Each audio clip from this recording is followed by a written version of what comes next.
Bobby Lee Claremont in the Criminal Element by Jeannie Mobley. May 27th, 1923, New Orleans, Louisiana, 7:45 a.m. I shifted my weight from one foot to the other and glanced at the huge clock on the wall. According to the timetable below it, the train to Chicago and freedom would pull out of the station in 15 minutes, whether I was on it or not. But that didn't make one measly bit of difference to the lady ahead of me at the ticket counter, who was rooting around in the bottom of her pocketbook for the remainder of her fare.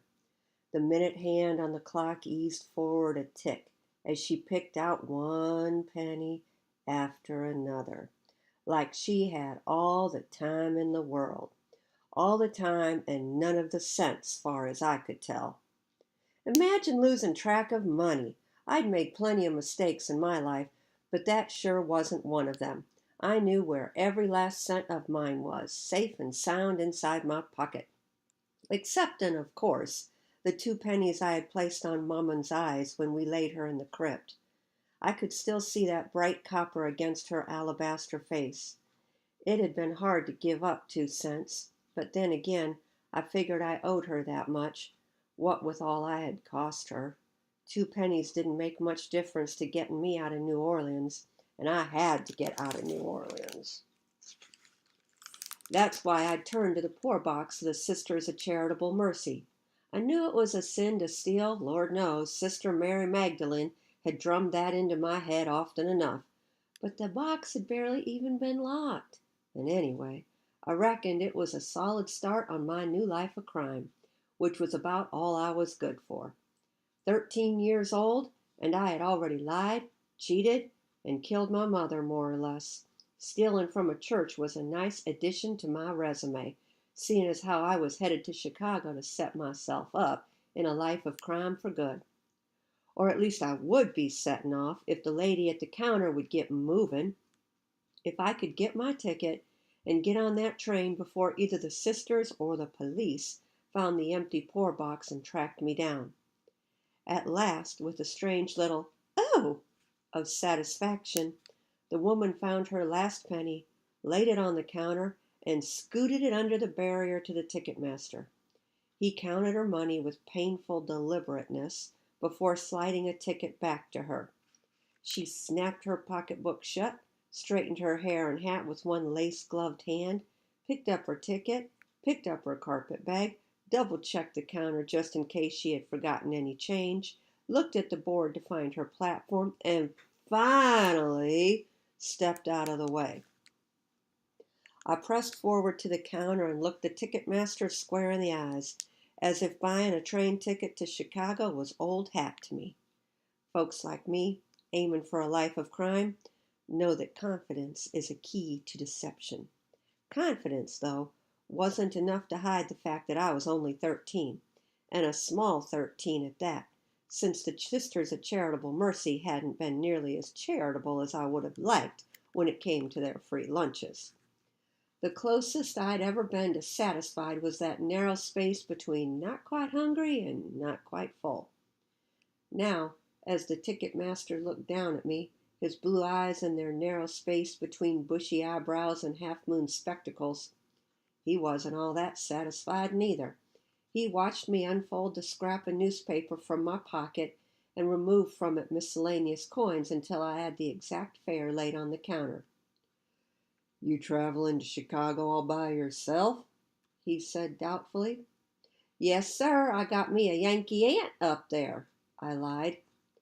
Another sin piled onto my morning's tally, but after a lifetime of sinning, topped off by robbing the poor box in a church, I figured God would hardly even notice. Plus, I needed the practice if I was going to be a criminal. I had to get to where my conscience hardly even noticed either, which wasn't going to be easy after all the hours I'd spent in the company of Sister Mary Magdalene and all her long-winded charitable mercy. I'd done plenty of lying, cheating, and stealing for as long as I could remember, but I'd done plenty of penance, too. "What about your mama and daddy?" asked the ticket master. "Ain't they here to see you off?" "Yes, sir, that's my daddy over yonder," I said. pointing to a stranger standing by himself near the door. This time it might not have been a lie. Mama never told me who my daddy was. Maybe she hadn't known herself. In my case, it seemed even being born had been a sin. He wants me to buy my own ticket to prove I'm old enough to travel alone. My aunt will meet me at the station in Chicago. I smiled and looked the ticket master in the eye again, willing him to hurry. Only 6 minutes until the train pulled out. The ticket master scrutinized the stranger I'd pointed out, and his eyebrows gradually slid back down to where they belonged. He counted out the money I'd put on the counter with slow hands, moving like a winding down clock. It was my time that was running out in more ways than one. When I had pointed out my daddy to the ticket master, I had noticed new arrivals entering the station. 4 policemen in uniform, and I recognized one of them. He had helped return runaway orphans to the Sisters of Charitable Mercy so often that Sister Mary Magdalene called him by his Christian name. They had found the empty poor box. I had to get on that train before it left, and before they spotted me. I nudged my hat down a little lower over my face and turned back to the ticket counter. The ticket master had pulled the ticket and was saying something about baggage. I interrupted him. "Which platform?" "2. That way. Better get on over there. It departs soon."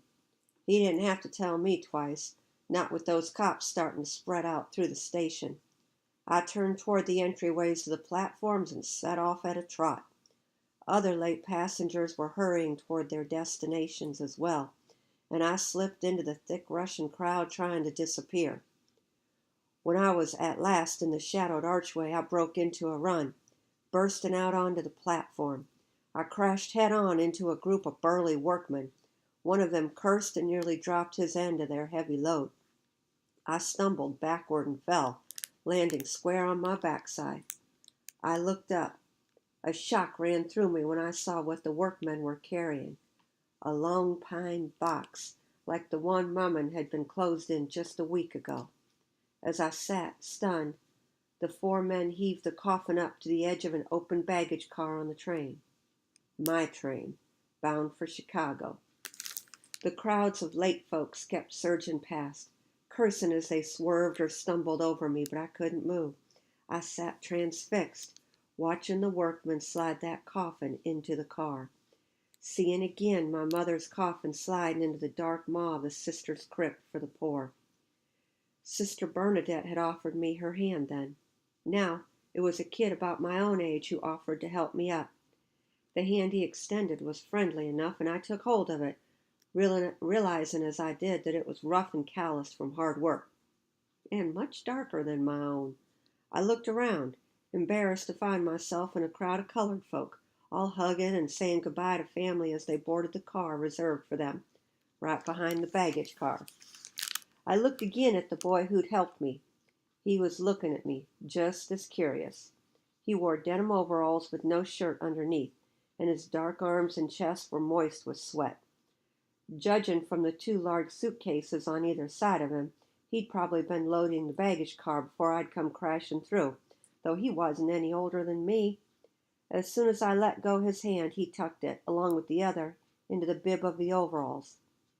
A younger boy stood at his elbow, a skinny kid of about 5 or 6, in a shirt and trousers several sizes too big for him. When I looked at him, he stuffed his hands into his pants pocket and grinned. His teeth were crooked, and the front, too, were missing, but he didn't seem to mind showing them off in a friendly smile. "I don't think you're in the right place," said the younger boy, lisping a little through his missing front teeth. "You can say that again," I said, glancing around at all the smiling faces. I didn't belong among so many people feeling happy and warm in the comfort of family, no matter what color my skin was. I glanced again at the baggage car and the coffin, which I could still see through the open door. "There's a dead man in that box," the younger boy said, following my gaze, "and we aim to find out who it is." "Hush up, Terence," the older boy said. "It's true," said the younger boy, "and there's a lady in widow's weeds who got on the train. We reckon she's mourning whoever's in that box." "Hush up!" the older boy repeated before turning back to me. "Where you headed?" "Chicago, to visit my aunt," I added quickly before they could ask. "You got a Yankee aunt?" Terence asked in a surprised tone. I couldn't tell whether he was impressed or suspicious. "Mind your own business, Terence," the older boy said before turning back to me. I meant, "Can I help you find your car?" "Do you work here?" I asked. The younger boy giggled, but the older one elbowed him. "Why else would I be hauling these suitcases? I ain't stealing them if that's what you think," he said a little defensively. "I didn't say you were," I said, thinking as I did it would be a good scam, and one I might remember in case I needed a little cash once I got to Chicago. "Let me see your ticket," he said. I held it out to him and he pointed farther along the train, to where the cars looked newer and nicer. "Car number 4, right there. Best be getting aboard, she'll be pulling out directly." "Maybe we'll see you on down the line," the younger boy called after me as I hurried to my coach. I didn't answer. I had recovered from the shock of seeing the coffin enough to remember the police, and I was eager to board and get out of sight before they found me. Still, I couldn't quite shake the heebie-jeebies that had come over me. I reckoned that was another thing I'd have to get over in a life of crime, but I couldn't help feeling like it was all part of my punishment from God. Far as I could tell, me and God had never been on particularly good terms, but I figured he was spitting mad now, what with me robbing a church and all. Putting that coffin in my path had been his little way of reminding me that he'd be serving up some just desserts for my sins. And they wouldn't be pralines or bread pudding either. I mounted the steps and entered the coach from the first door I came to at the front. It was the cheapest whites-only car on the train. Not a Pullman sleeper where I could rest in comfort on the 23-hour trip, but a coach car, where any sleeping to be done would be on the stiff wooden benches. I slipped into an empty seat near the back, swinging my small bag off my shoulder, and hunched down so low I couldn't be seen through the window. The last of the passengers scurried aboard and the doors closed. Bystanders on the platform began waving hands and handkerchiefs as the brakes let out in a huge steamy belch. The engine huffed and the train cars lurched and strained against the couplings before easing forward. Out on the platform a policeman appeared, but if he was out to catch me, he was too late. The platform was already sliding away from us. I smiled to myself and sat up straight. I had escaped. Escaped from the cops and the constant reminders of Mammon's ruination and death in New Orleans. I pulled the bit of newspaper, now empty of its coins, from my pocket and smoothed it across my knee. The headline blazed large and bold: "More liquor produced in Chicago than before Prohibition." I read the next sentence, too, about criminals making millions of dollars and dining with the mayor. That's the one I liked, the one that held all the promise. I figured a sweet-faced sinner like me could make a decent living in the town where men like Johnny Torrio and Al Capone ran the show. Sure, I'd have to spend a little time on the streets, maybe run a rigged shell game or two, maybe charm a few meals out of little old ladies who couldn't resist a motherless boy with such good manners, but I'd find a way to catch a bootlegger's eye somehow. That was the thing about scraping by. You learned to keep one eye always open for opportunity, and when it came knocking, I would throw the door wide open and let it sweep me away to Easy Street. I folded the newspaper carefully and slipped it back into my pocket, glancing around at the other passengers, feeling smug in my recent escape and bright future. Other than the porter in his alcove near the door, the coach car was nearly empty. There was only one small party of travelers at the rear of the car and a single man off to my right. I guess most folks paid the extra for a bed for the night in a Pullman sleeper.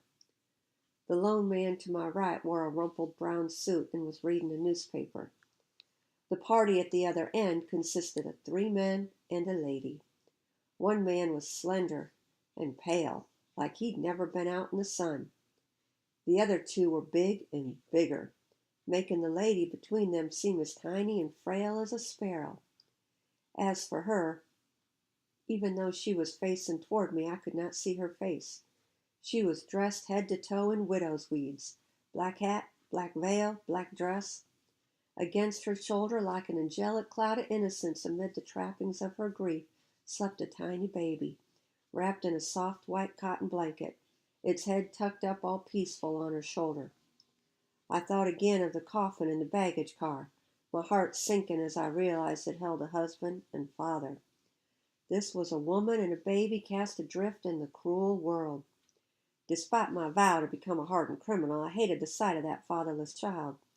It was as if I was seeing me and Mammon back in the beginning, back before she had worked herself to death for my sake, before I'd once been innocent.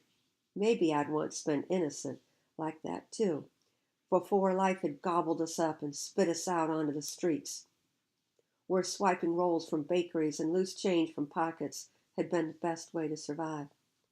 Maybe Mammon had once held me like that, long before holding on to me had killed her. I blinked and forced my vision of the widow and baby to come back into focus.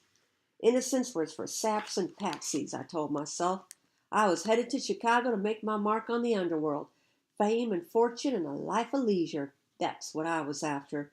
And none of those came with good, honest, hard work. My dead, hard-working Mammon was proof enough of that.